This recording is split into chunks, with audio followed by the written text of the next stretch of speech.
무슨 일을 당해도 예수 의지합니다. 아멘. 창세기 16장 말씀입니다. 창세기 16장 말씀 한 절씩 교독하겠습니다. 아브라함의 아내 사레는 출산하지 못하였고 그에게 한 여종이 있으니 애굽 사람이요 이름은 하갈이라.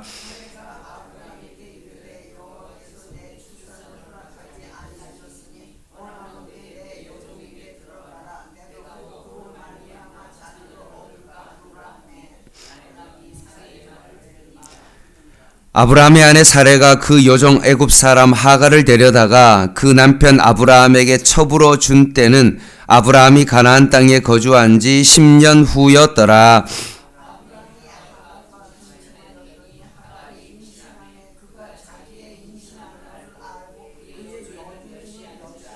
사레가 아브라함에게 이르되 내가 받는 모욕은 당신이 받아야 옳도다. 내가 나의 여종을 당신의 품에 두었거늘 그가 자기의 임신함을 알고 나를 멸시하니 당신과 나 사이에 여호와께서 판단하시기를 원하노라.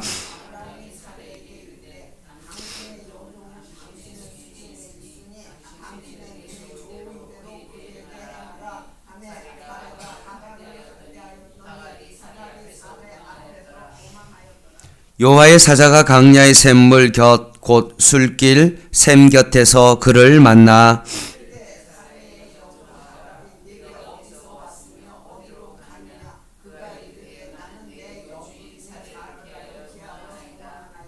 여호와의 사자가 그에게 이르되 내 여주인에게로 돌아가서 그 수하에 복종하라.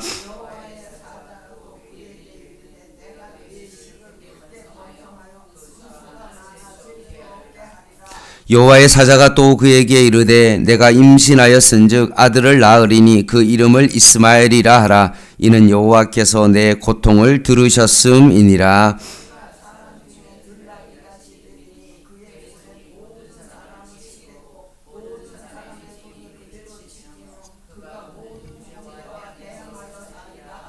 하갈이 자기에게 이르신 여호와의 이름을 나를 살피시는 하나님이라 하였으니 이는 내가 어떻게 여기서 나를 살피시는 하나님을 배웠는고 함이라.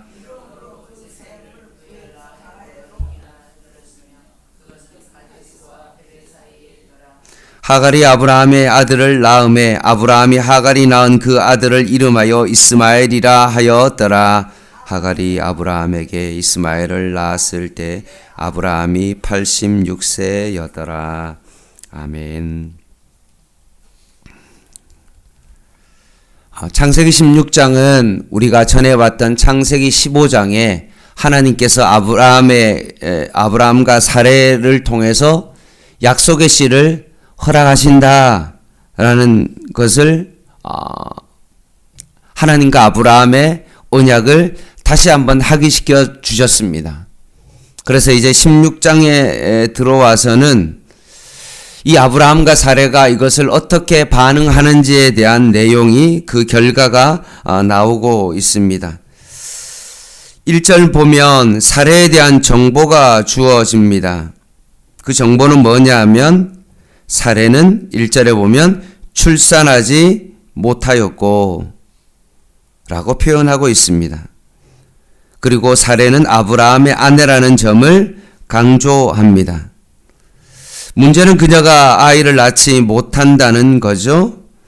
그러면서 거기에 멈추는 것이 아니라 덧붙여서 사레의 몸종 여종 이야기를 하고 있는데 그 사람이 누구냐 하면 애굽 사람, 애굽 출신의 하갈이 소개되어집니다. 아마 아브라함이 애굽에 있을 때 얻은 여종입니다. 그리고 3절 말씀에 보면 후반에 보면 아브라함이 가나안 땅에 거주한 지 10년의 세월이 흘렀다라고 되어 있죠.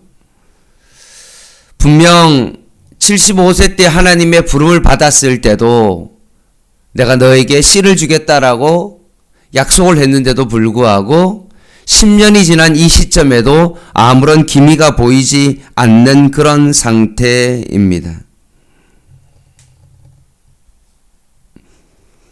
그러면서 2절 말씀에 보면 이 출산을 하지 못하는 이유가 뭐냐라고 했을 때 여호와께서 내 출산을 허락하지 아니했다라고 말씀합니다. 그럼 지금 사라는 자신이 출산하지 못한 이유가 어디에 있다고 생각합니까? 여호와께서 출산하지 못하게 하셨다. 쉽게 말하면 여호와께서 약속을 지키지 못했기 때문에 이렇게 되었다라고 생각합니다. 우리는 이 본문의 앞으로 될 내용을 알고 있기 때문에 그렇지, 만약 당사자인 사라의 입장에서는 참 답답한 일이겠죠.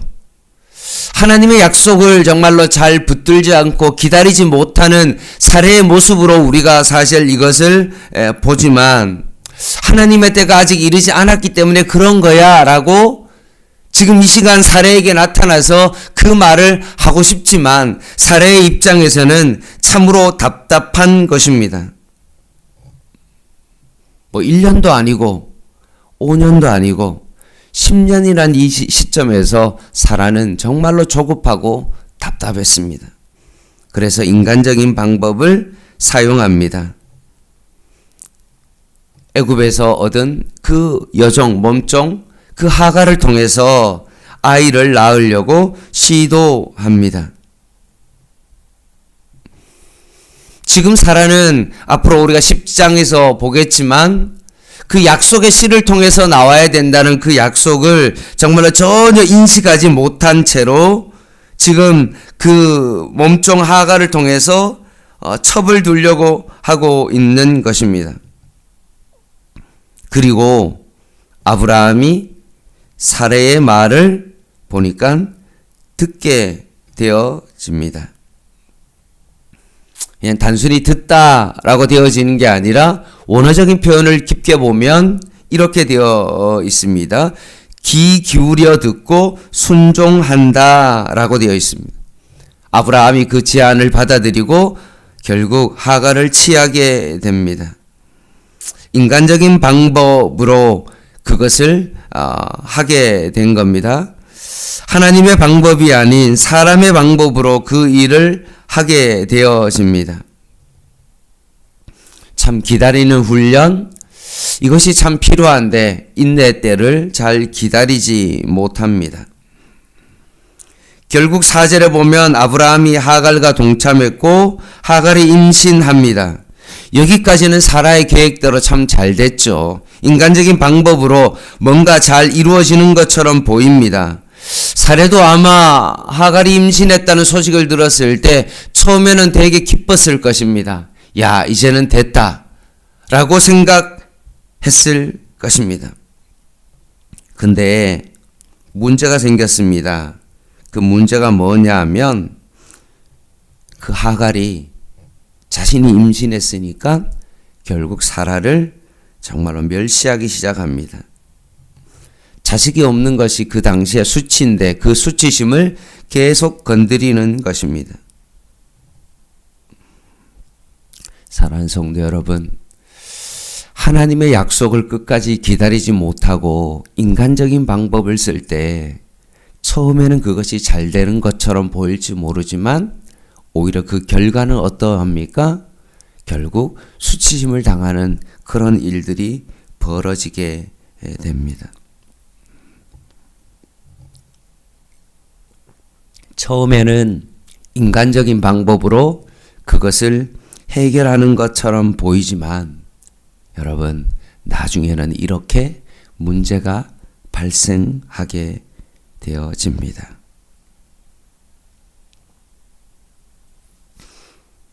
그러면서 사라는 아브라함에게 이 사실을 알립니다. 자신이 지금 당하는 모욕을 아브라함에게 다 말하면서 이렇게 말합니다. 5절에 사라가 뭐라고 말하냐면 아브라함에게 내가 받는 모욕은 당신이 받아야 옳도다 라고 말합니다. 그리고 모든 책임을 아브라함에게 돌립니다. 그리고 뒤에 보면 뭐라고 되어 있냐면 당신과 나 사이에 여호와께서 판단하시기를 원하나이다 라고 말합니다. 재판가이신 여호와께 호소합니다.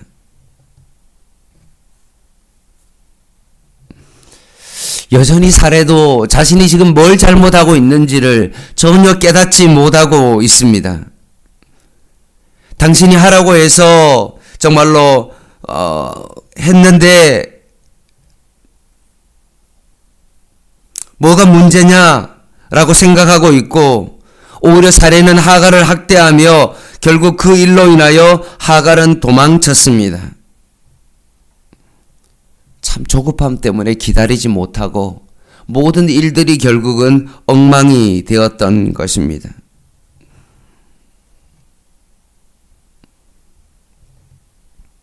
우리의 생각이 너무나 짧아서 너무나 급한 나머지 일을 저지르고 만 것입니다.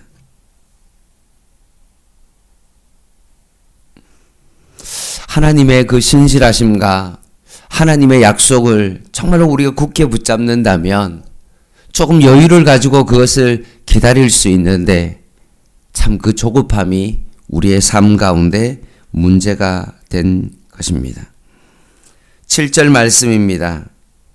하갈이 결국은 그 학대를 견디지 못하고 결국 도망을 합니다.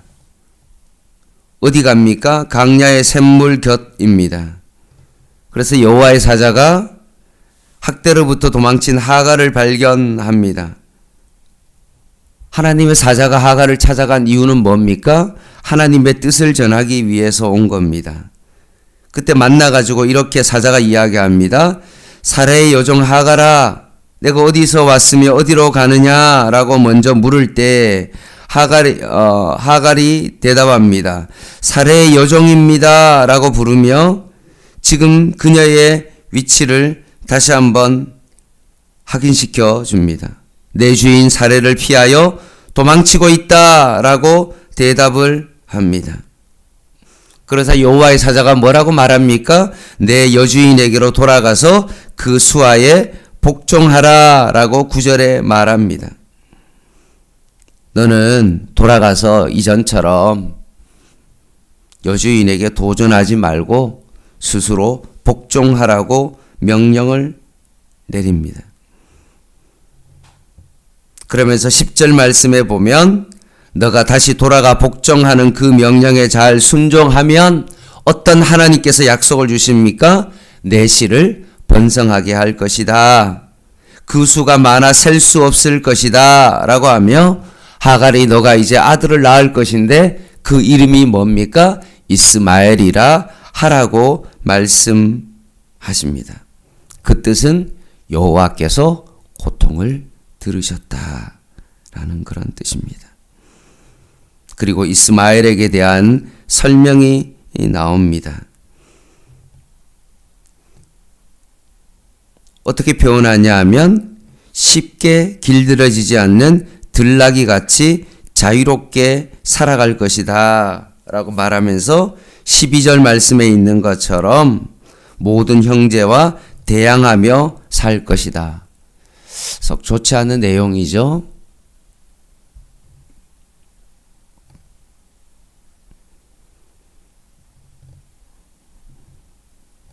그럼에도 불구하고 살해의 학대를 피해 강야까지 도망 나온 하갈은 그렇게 도망간 이유는 바로 나는 그래도 그 고난을 견딜 수 있지만 내가 낳은 그 자식이 참 어려움을 당할 것을 알기 때문에 사례가 도망친 겁니다. 그래서 이 두려움을 이길 수 없어서 결국 도망쳤는데 하나님께서 그 이스마엘을 통하여 그 씨를 통해서 번성하게 한다고 하니 결국 자기가 낳은 자식이 죽지 않고 번성하게 된다는 그 말 때문에 그 위로 때문에 결국은 하갈이 그 다시 위치로 돌아가게 된 것입니다. 그래서 하갈이 여호와의 이름을 나를 살피시는 하나님이라고 부르며 여호와의 사자를 맞는 그 셈을 부엘라헤로히라고 하나님이 살아계셔서 나를 살피시는 분의 우물이라는 그 뜻의 장소로 정하게 되어집니다. 사랑하는 성도 여러분, 사라가 인간적인 방법을 써서 그때를 기다리지 못하고 그 몸종 하가를 통해서 이런 일을 벌이고 또 그것 때문에 임신함으로 서로 다투고 사단이 나서 그 여정이 결국은 강야로 도망치는 참 이 여러 가지 복잡한 사안 가운데 있음에도 불구하고 인간의 방법으로 그것을 잘못해서 이런 일이 일어났음에도 불구하고 그 모든 일을 어떻게 합니까? 하나님께서 지금 수습하고 계십니다. 망가진 것을 고쳐주시는 하나님의 은혜를 보고 있는 것입니다. 아무리 우리가 잘못하고 고통 가운데 있다 할지라도 우리가 하나님의 긍휼을 구하면 하나님께서는 그냥 가만히 계시지 아니하시고 우리를 살펴주신다는 것입니다. 15절 말씀 한번 마지막으로 보겠습니다. 하갈이 아브라함의 아들을 낳음에 아브라함이 하갈을 낳은 후 그 아들을 이름하여 이스마엘이라 하였더라. 하갈이 아브라함에게 이스마엘을 낳을 때 아브라함이 나이가 얼마입니까? 86세였더라. 결국 광야에서 하갈에게 말한 그 약속의 말씀이 그대로 성취된 것입니다. 하나님의 약속은 반드시 이루어집니다. 말씀을 마무리하겠습니다. 때로는 우리의 마음 가운데 조급함이 생길 때에도 우리는 하나님의 약속을 붙잡아야 됩니다. 오랜 기간 동안에 그것이 이루어지지 않았다 할지라도 우리는 하나님의 약속을 굳게 붙잡아야 합니다. 혹시나 그 조급함 때문에 인간적인 방법으로 그것을 사용했다 할지라도 그것으로 인하여 우리의 삶 가운데 고통이 찾아온다 할지라도 거기에서도 그 모든 것에 하나님의 은혜와 긍휼을 구하며 다시 한번 하나님 앞에 도움을 구하고 그때에도 하나님의 약속을 굳게 기다릴 수 있는 하나님의 사람이 되어야 됩니다.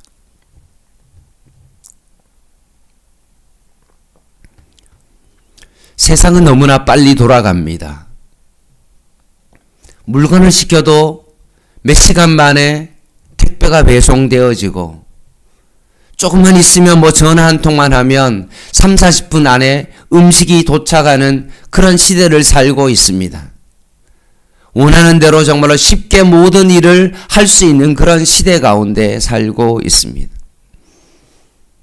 그 조급함이 우리의 마음의 삶을 흔들고 내가 원하는 대로 정말로 모든 것이 빨리 되어져가는 이 시대 속에서도 우리가 가져야 될 한 가지 꼭 인식해야 될 것은 무엇이냐 하면 하나님의 약속을 굳게 믿고 힘들어도 조급한 가운데 말리지 아니하고 그 약속을 기다리는 것입니다. 하나님의 신실함을 붙드는 것입니다. 오늘 하루 살아갈 때 조급함으로 내가 막 운전하고 조급한 마음으로 자녀를 바라보고 뭔가 정말로 조급한 마음으로 내가 모든 일들을 행할 때 오히려 거기에 너무나 인간적인 방법이 스며들 수 있다는 사실을 기억하고 오히려 조급할 때일수록 여러분 오늘 이 약속의 말씀을 더욱더 굳게 붙잡는 저와 여러분 되시기를 주님의 이름으로 간절히 부탁을 드립니다. 기도하겠습니다.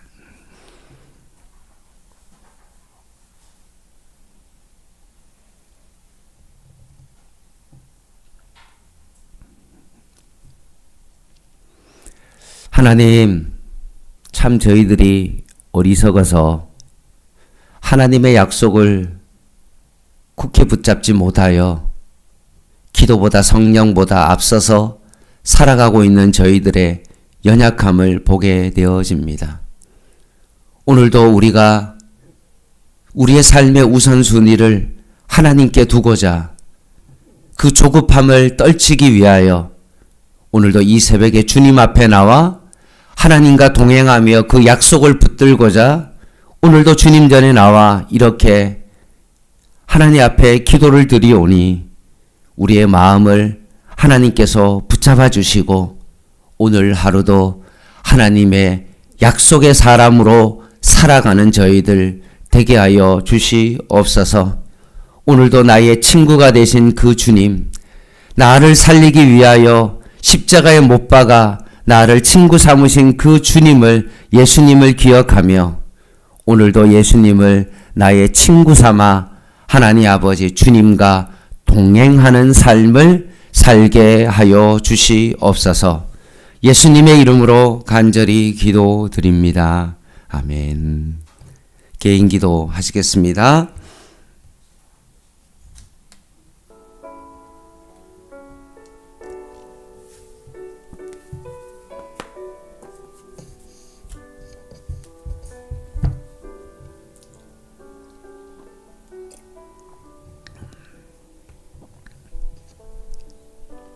하나님,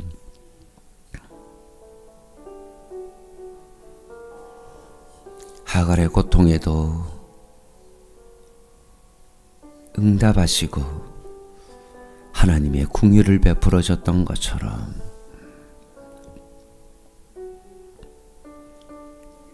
언약에 신실하신 하나님을 다시 한번 바라봅니다. 모든 생사복을 주관하시고 내가 원하는 때에 모든 것이 이루어지는 것이 기도 응답이 아니라 약속의 때를 바라보며 철저하게 주님 앞에 기다릴 수 있는 저희들 되게 하여 주시옵소서. 오늘도 이 아침에 우리의 조급함을 내려놓고 주님의 약속의 신실함을 바라보며 주님 앞에 털썩 주저앉아 주님 앞에 기도하는 저희들 되게 하여 주시옵소서.